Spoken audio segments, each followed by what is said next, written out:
Hello, everyone. I am so happy you are here again.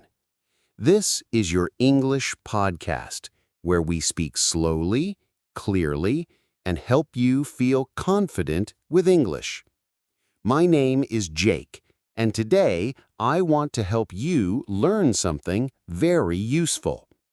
We're going to talk about how to remember English words for a very long time. Yes, you can really do it. You can remember English words forever, and today I will show you how. We will go slowly and step by step. I will give examples. You will repeat with me. And you will understand how to make English words stay in your memory.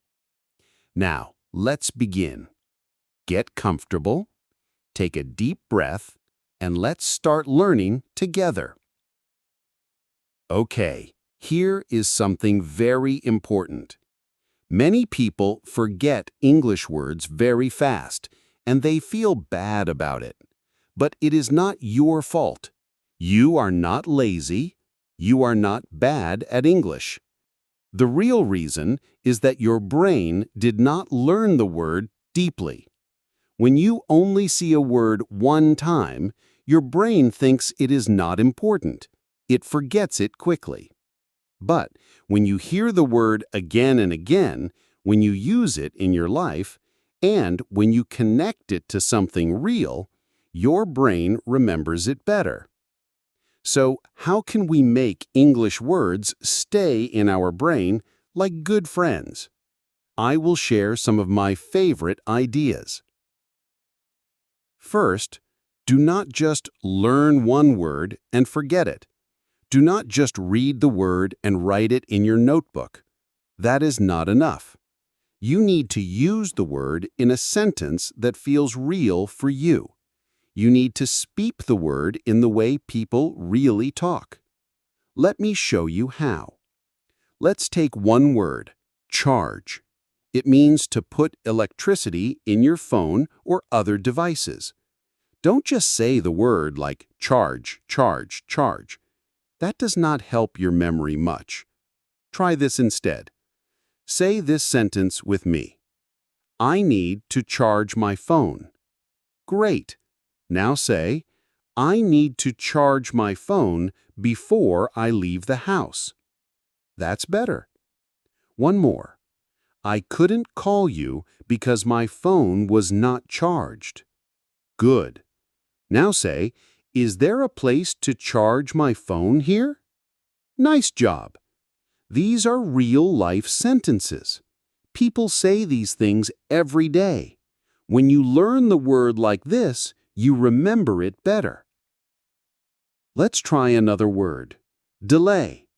This word means something is late. It happens later than we expect. Say, there was a delay at the airport. Good. The train was delayed because of snow. Nice. Sorry for the delay. My meeting was long. Perfect. Let's do another word. Borrow. This means to take something for a short time and give it back later. Say this. Can I borrow your pen?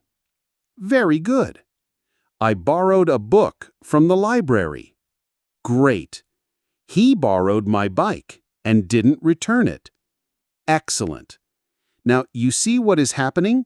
You are not only learning the word. You are learning little stories. You remember the story of borrowing a pen or someone taking your bike. This is how your brain learns best. Let's try one more. Messy. Messy means not clean, not organized. Say, my desk is messy. Good. Her hair looks messy today. Nice. The kitchen was messy after the party. Awesome. Can you see a messy desk in your mind? Can you picture a dirty kitchen? That's the trick. When you use pictures in your head, words stay longer in your brain. Now I want to give you a small challenge. Every day, choose one word and make 3 sentences with that word. Speak the sentences aloud. Try to use the word when you talk to people or send a message. Do it in the morning. Do it in the evening. Use the word many times. That's how the word becomes a part of you. Here is another big tip. If you want to remember a new word, use it fast. Use it within one day. If you learn the word today, speak it today. Write it. Use it. Your brain will say, yes, this is important. But if you do nothing with the word, your brain will forget it. So remember this: use it or lose it. Another great way to remember English words is to make the words personal. Connect them to your life. When the word is real for you, your brain will not forget it. Let me show you an example. The word is nervous. It means you feel worried or afraid before something big or important. Say this: I felt nervous before my job interview. Now think, when was the last time you felt nervous? Before a test? Before talking in English? Before meeting someone? Say, I feel nervous when I speak English.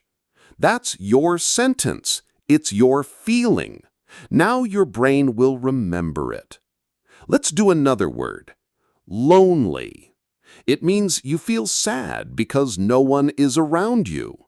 Say, she felt lonely in the new city. Now try, I sometimes feel lonely when I am alone.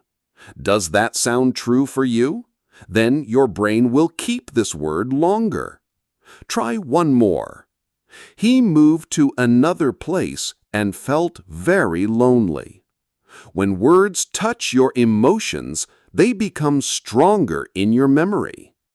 Now, another fun way to remember English words is to see a picture in your mind.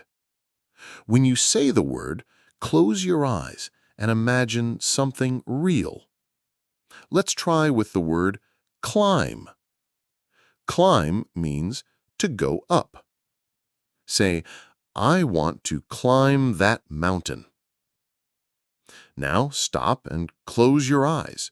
Imagine the mountain. Imagine you are walking, wearing boots, and going up the hill. Now say, we climbed to the top of the hill. One more. The child climbed the tree quickly. When you see it in your mind and feel it, the word becomes strong in your brain. You can even draw it, act it, or find a photo online. The more you use your senses, the better your memory works. Last big idea for today: do not learn words randomly. Try to learn words in groups or from the same topic.